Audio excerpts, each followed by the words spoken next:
Okay, we are joined today by Olives and Orgasms. That's not my name anymore. What's your name on YouTube? Ali. Ali. We're joined by Ali on YouTube to talk about, well, where are we right now? We are currently in a beautiful place on earth called Khao Lak, which is in Thailand. It's about an hour north of Phuket, I believe. It's a beautiful coastal little village that is a very small, good sized town. And it has surf, so that's what brought us here. So, how to get to Khao Lak from Phuket? Well, there are many different ways. The first way is probably the most expensive way, which is a Grab. So Grab is like Uber in North America, but in Asia. So we called a Grab, which picked us up in Phuket, and it was about an hour drive, and I believe cost us around 2,000 baht, which was around $80 Canadian. So there was that way. We probably could have hired a private car for cheaper in Phuket. So one of like a tourist bus or something. Or you could rent a motorbike and come that way, which is probably the cheapest option. But when you have a lot of luggage and so on, not the most ideal. So we wanted convenience and comfort, which is why we just booked a Grab because we could just do it from our phone, loaded up all our stuff, sat in the AC, and head right down here. And thank you. What to do in Khao Lak? What to do in Khao Lak? Well, Khao Lak is a surf destination in Thailand. So there are a few beaches where the waves are perfect for beginner surfers because they are not too big and you can learn here. The waters aren't too rough. So there is surfing, there is a lot of diving. So in terms of water sports, it's a pretty good area. There is a national park here. So if you are interested in hiking, you can definitely hike the national park.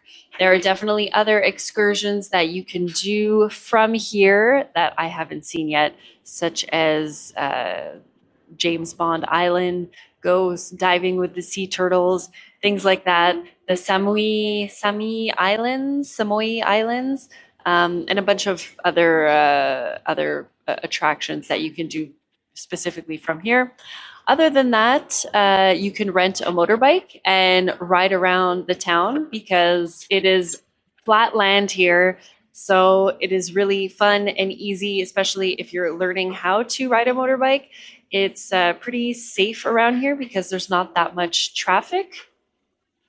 You could also rent a bicycle. Lots of places rent bicycles here. And again, safe because there isn't that much traffic, and the little beach town is really fun to ride around in.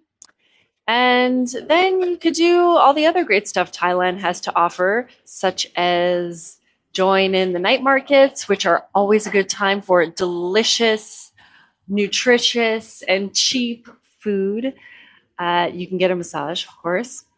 What else can you do?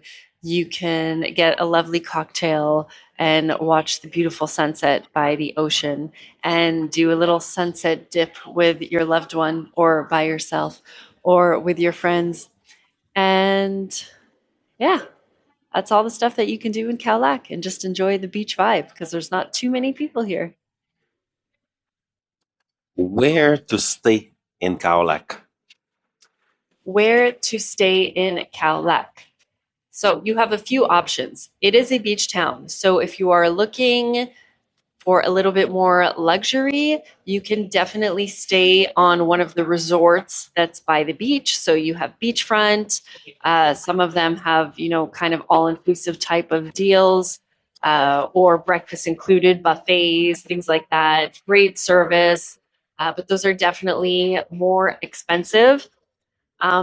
But the little town is so walkable. So if you're looking for something a little bit more budget friendly, all you have to do is walk a few minutes in town, and there is a an abundant amount of little casitas, little hostels, little tiny resorts in town that are very, very affordable.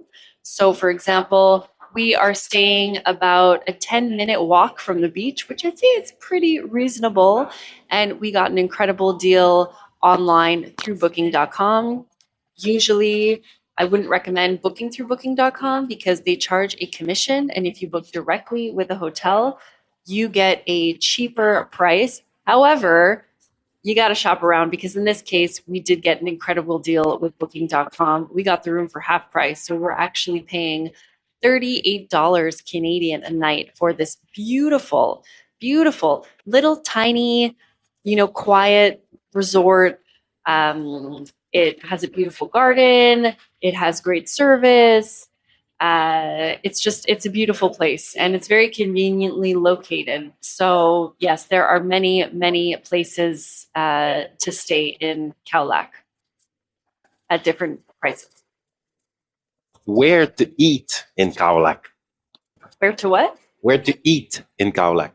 Where to eat in Khao Lak. All right. So because we're in Thailand, there is obviously so many food options. So many. Okay. And I'll start from the best and the most basic and the cheapest, which is probably the market. So in most places you go to in Thailand, you'll always find a market somewhere. And in Khao Lak, I can't remember what it's called. It starts with a B, but it is the night market or day market, actually. It's open 4 days a week from 2 o'clock to 10 p.m. And it has all the usual great stuff that Thailand has to offer. So all proteins and meats and salads and curries and all the traditional Thai foods for an incredible price. So if you're looking to eat cheap and to eat well, always recommend you go to the market. I know some people are wary of eating street food, but honestly, it's pretty damn good. Just use your judgment. But I'd say 99% of the time, not even 99, 100% of the time, we eat so well. The food is just incredible. And to be able to get protein like meat, beef, and all that kind of stuff at such a cheap price is just, it's incredible. So that would be my first choice. Other than that, you have so many restaurants all around the town that are international. So most of the restaurants are international, but they always have some kind of Thai menu. So you have Italian, you have I don't know, Middle Eastern, you have like any kind of food that you want, Mexican. Always with a Thai menu though. So you can definitely go check out some of those places. They definitely will be more expensive than the market. I'd say even significantly more expensive. For example, we have been eating at this pizza joint, which has incredibly wood oven pizza made. But just to give you an idea, for a delicious meal there, costs us around $70 Canadian versus what we would eat at the market, which is an abundance of food for something around $25 Canadian, just to give you an idea of the price difference. So yes, so, like I said, you have an abundance of places to go to and eat from market to restaurant, ranging from all different prices. But the food is always delicious wherever you go. What are things to do in Khao Lak when it's raining? What are things to do in Khao Lak when it's raining? Well, since Khao Lak is a beach town and the primary activity is water activities and spending time at the beach or hiking, when it's raining, I would suggest that you make it a spa day for yourself. So there are many, many spas all over town where you can get manicures, pedicures, body massages, foot massages, milk massages, golden water massages, coconut massages, like any kind of massages. So you can really fill your day at the spa with many treatments at such an affordable price. So that is definitely what I would do. is go to the spa. And then, enjoy a delicious meal and a cocktail at one of the restaurants with a covered terrace. What can you see in Khao Lak? What can you see in Khao Lak? Well, Khao Lak's main attraction is the beautiful beach. It has white sands, crystal clear blue waters. And what's great about it is it's not overcrowded yet. So you can really enjoy the beach without a sea of umbrellas and beach chairs everywhere. And the sunset is just beautiful. And you can also see incredible mountains. There is a beautiful national park, so, lots of lush and trees and trails and so on. And if you're lucky or unlucky, you might see some wild animals. There are said to have there is said to be some wild deer, some tigers, some wild boars. So there's definitely some wild animals going on in the national park. Um, Other than that, you can see all the beachy streets full of tourists. How many days should you spend in Khao Lak? How many days should you spend in Khao Lak? As an experienced traveler, I'd say the perfect amount of time to spend in Khao Lak is somewhere between 5 to 7 days. That's just enough time for you to enjoy yourself and not get sick of it. So you want to leave this place wanting to come back to it because it is a beach town and it's a beach resort. It's very relaxed. It's very easy to get very comfortable here because it's just so relaxing. However, it can be very easy to sort of get a little bit lazy and stop exploring the surrounding areas. So I think 5 to 7 days is definitely the sweet spot to enjoy the activities around the area and then leave, go visit somewhere else because Thailand has so many other incredible places. And then you'll want to come back and enjoy Khao Lak more. How many people died in Khao Lak in the tsunami? There are about, let's say, Khao Lak was the place that was hit hardest in the tsunami that happened in 2004. And there were about 4,000 people that died during the tsunami. Have you heard stories? I have heard stories from survivors of the tsunami, locals living in Khao Lak right now. And they are pretty hard to listen to and unimaginable. Where you're just walking home one morning from a party that you were at the night before, very hungover and just kind of looking to go to bed, and then seeing a swarm of people, some of them naked too, just in pure panic, screaming water, water, and, not really understanding what is going on. And then all of a sudden seeing, you know, a bunch of water coming towards you, and just your instincts are to reach high ground and run as fast as you can. And, you see people around you, your friends, your family, um, you know, in trouble and dying, and your instinct is to save yourself, and it's an unimaginable situation to be in, and no one can ever predict how you're going to react or be in a situation like that until you're actually in. So it's a very sad story, and there are, even though it happened 20 years ago, the town is still heavily impacted from the tsunami, and there are locals who don't know how to swim because they're actually afraid to go to the beach. So yes, it's very sad. Can you share one story that you heard? I did know. No, you said imagine, and then you didn't say like I heard a story.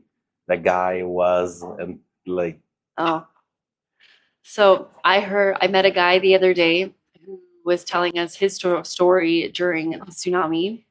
and he was at a party the night before and he drank quite a bit of alcohol.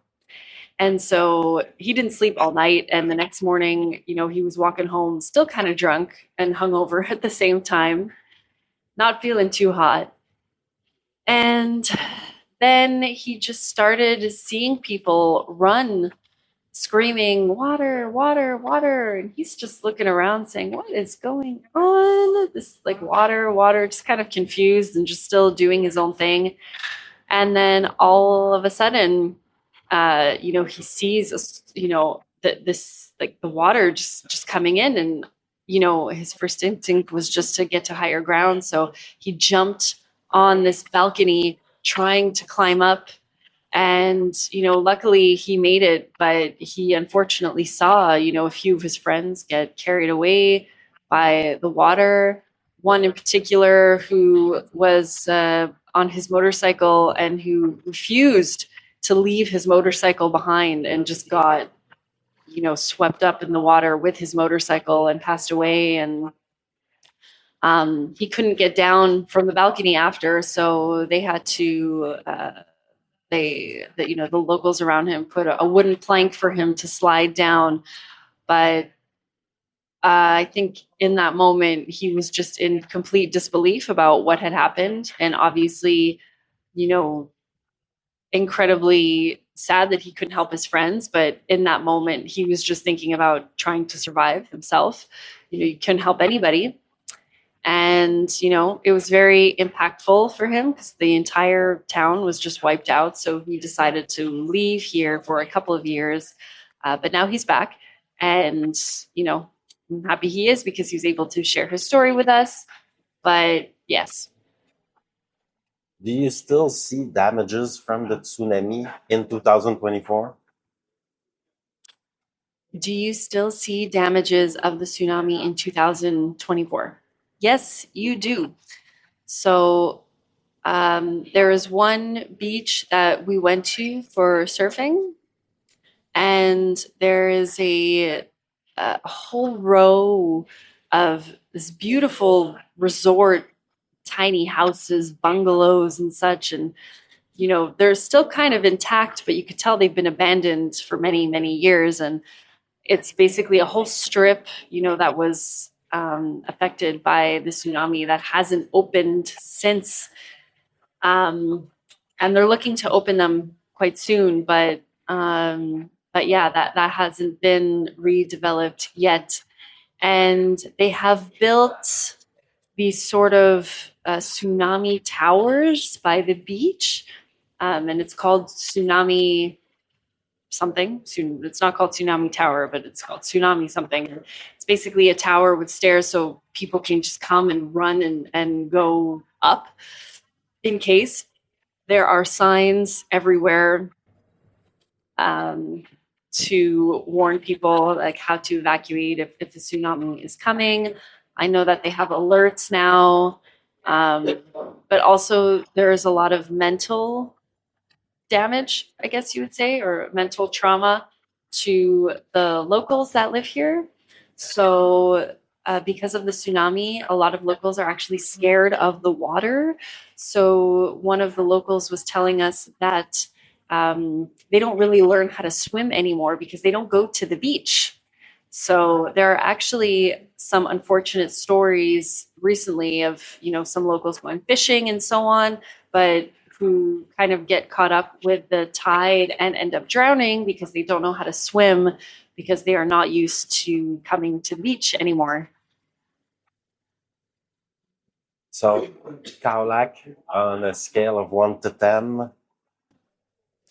So Khao Lak, on a scale of 1 to 10, I would definitely give it, I'm going to give it an, I'm going to give it an 8.5 because a 10 is just, nothing is a 10. Nothing is perfect, but it's definitely up there, an 8.5 for a few reasons. Okay, so you're in a beach town which has an abundance of food available, not just, crappy tourist food. You have fresh produce, you have fresh fruit. You have good quality meat and protein at a very affordable price, aka at the markets. You have access to very affordable spa services and massages after a long day at the beach and or surfing and or doing water sports. So that is incredible to have at an arm's reach. Also, you have water sports. So it's not just a beach where you can just lay down there and, be lazy and do nothing and get bored and just bake in the sun. You have access to diving, you have access to surfing, especially for beginners. It's a great place. Um, what else? Yes, and it's just beautiful and not too overcrowded. So if you're looking for a space on a beach that has a little bit more of a relaxing vibe, I would definitely recommend Khao Lak. Oh, and I also forgot to mention that weed is legal in Thailand. So if you are a weed smoker, then being able to chill at the beach while, smoking a joint is a pretty unique experience, I must say. So yes, I would definitely give it an 8.5 out of 10. Definitely come check out Khao Lak. It is a secret hidden gem. Thank you. Thank you. Thank you. You've been great. You've been such a good guest. Say bye.